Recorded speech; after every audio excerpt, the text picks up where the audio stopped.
വിമാനം തകർന്നു വീണപ്പോഴും പ്രളയം വന്നപ്പോഴും തൂക്കുമരത്തിൽ നിന്ന് രക്ഷിക്കാൻ കോടികൾ വേണമെന്ന് പറഞ്ഞപ്പോഴും നമ്മൾ മലയാളികളുടെ മനസ്സ് പതറിയില്ല.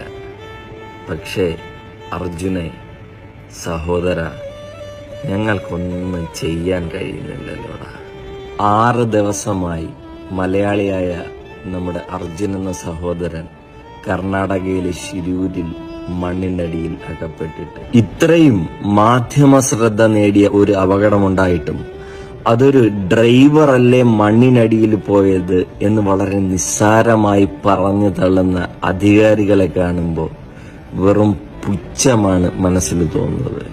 അർജുനെ തിരഞ്ഞ് നാട്ടിൽ നിന്ന് വന്ന് രാപ്പകലില്ലാതെ കഷ്ടപ്പെടുന്നവരെ SP ഉൾപ്പെടെയുള്ളവരെ തല്ലിച്ചതയ്ക്കുന്ന ദൃശ്യങ്ങൾ നമ്മൾ കണ്ടു.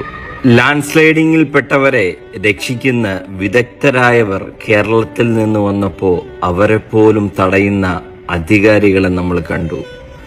അപ്പോഴാണ് കേരളത്തിന്റെ വില എന്താണെന്നും നമ്മുടെ ഐക്യം എന്താണെന്നും നമ്മുടെ രക്ഷാപ്രവർത്തനത്തിന്റെ ഓവർ സ്മാർട്ട്നെസ് എന്താണെന്നും നമ്മൾ മനസ്സിലാക്കുന്നത്.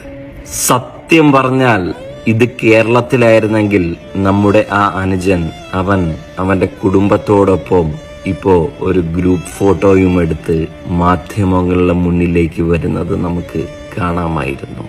മനുഷ്യത്വമില്ലാത്ത ഒരു സ്ഥലത്താണ് അവൻ അകപ്പെട്ടു പോയതെങ്കിലും അവനൊപ്പം മണ്ണിന്റെ അടിയിലേക്ക് പോയവരും തിരിച്ച് ജീവനോടെ വരട്ടെ എന്ന് നമുക്ക് പ്രാർത്ഥിക്കാം.